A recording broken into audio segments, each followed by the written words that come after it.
The Jose Aldo fight wasn't completely uncompetitive, but also it told us exactly who the better fighter was.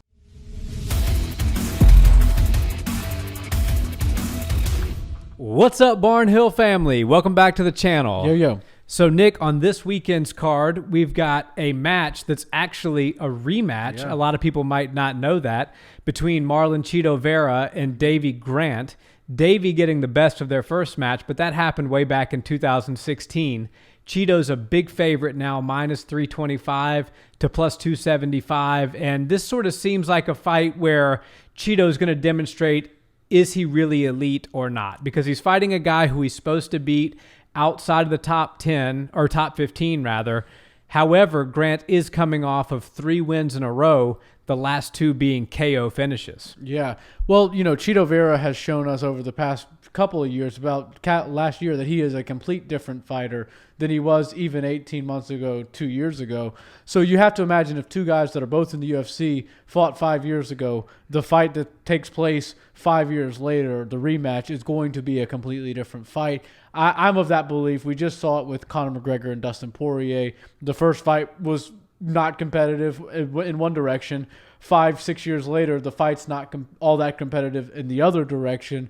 So this could be very similar for Chito and Grant to deal with. Grant got the better of the first one, but Chito has really come into his own as of late. And, to show us that he can beat Sean O'Malley, who, love him or hate him, is a rising prospect and a very skilled fighter. And, be competitive with Jose Aldo. I know he lost that fight, but he was competitive. It shows that he has grown leaps and bounds, and I do personally think that he will wind up in the top 10 of the bantamweight division sooner than later. Davey Grant, I know less about him than I know about Chito, so I think it's going to be a tough fight, and I do think the matchmakers have this one right. Yeah, and I think it's a good fight for Chito because obviously, it's been 2 big names in a row. Yeah. Sean O'Malley, Jose Aldo. Huge names. One of them went Chito's way, one of them did not. But as you said, the Jose Aldo fight wasn't completely uncompetitive, but also it told us exactly who the better fighter was. Right. It wasn't like somebody got caught or there was a weird situation. The fight lasted a long enough period of time to where we could say, okay, Jose Aldo is clearly the better fighter between these two. So that kind of put Chito, his stock was rising quickly after the O'Malley win. Even though it was a controversial win, I still give him all the credit in the world for winning that fight. And so it was kind of like, let's see, is Chito top 5 material? Yeah. Well, our questions were answered, no, he's not quite top 5 yet, but let's put him somewhere in the top 15. And now let's see, let's give him a guy who he should beat, a guy who's beaten him before, so there may be some mental aspect to this, is something, certainly an obstacle to overcome. I don't care how many years ago it was. If somebody beats you up and you run into that person in public, you're going to have some emotions. You're going to, you know what I mean? That's just human nature. So it'll be interesting to see if Chito can come in here as the younger, calmer, more technical, favorite to win fighter and execute his game plan. I think he's going to. I think we're going to see a spectacular win for Chito. I even think he's going to finish Davey Grant. I think it's going to happen probably in the late 2nd, early 3rd round. I see Chito getting a TKO finish. I think he's just a step above the 35-year-old now, 5 years removed from the first fight. Yeah, I think Chito's probably going to be the winner in this one, but you can't ever get out of your mind somebody that beat you in your past. And, in MMA, a little more so than boxing, there's way less fights on people's careers. So if you're a guy with a 16-4 record or something like that, which a lot of guys in the UFC have similar records, those 4 losses, you try to get them out of your mind as much as possible and try to forget about them. But they do live in there. They have some real estate in your mind. And if one is worse than the other one, and I'm not saying the Grant was any worse than the other losses on Chito's record, but when you do draw that same name again, there's those feelings that you're going to have to battle all throughout training camp. You're going to have to remember those flashbacks of losing to him, and that's going to be the tougher side rather than the actual fight, the punches and the kicks for Chito Vera. But I do think we're going to wind up picking the same fighter in this one. I've got Chito winning this one, but I do see it going all 3 rounds.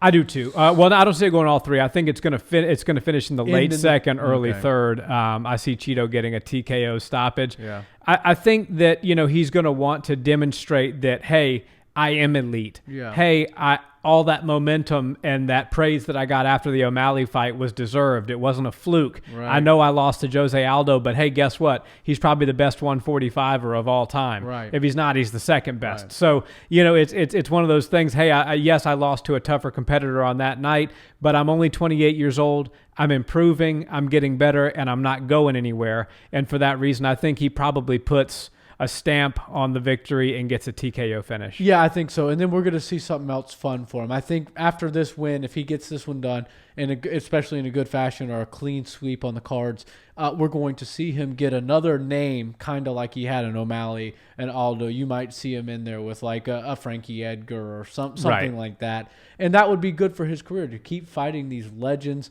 and continue to try to build himself up, because he is a marketable guy, a nice guy, and seems to be a good fit for the UFC. And I'd like to see him do good things in the bantamweight division.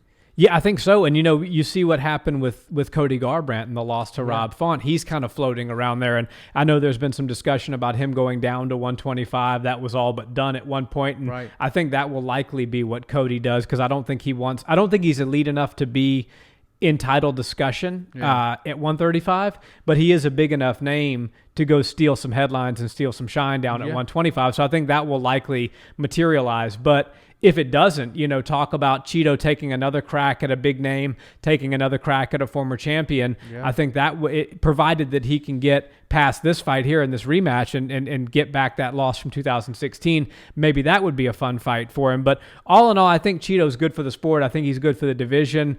Certainly putting Ecuador MMA on the map. You don't see too many people fighting out of Ecuador. And, his training partner, Alex Perez, fought for a title, albeit unsuccessful, in November of last year.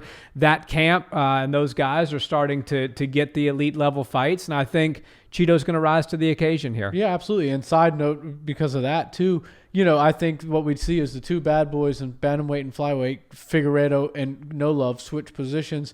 Maybe if Figueiredo doesn't get that trilogy fight with Moreno, Chito call him out, say, you want to join the big leagues, try to cherry pick a big fight. I think there's only room for one guy with bleached hair at the 135. Exactly. But yeah, I think it's going to be a fun night of fights, and I'm pulling for Chito. Me too. Well, guys, thank you so much for watching this video. Drop us a comment. Let us know, does Chito Vera get back on track with a win here? We hope you guys enjoy the fights this weekend. As always, a like, comment, and subscribe is much appreciated. Check us out on audio where you guys listen to those podcasts. And until the next one, have a wonderful day. Peace.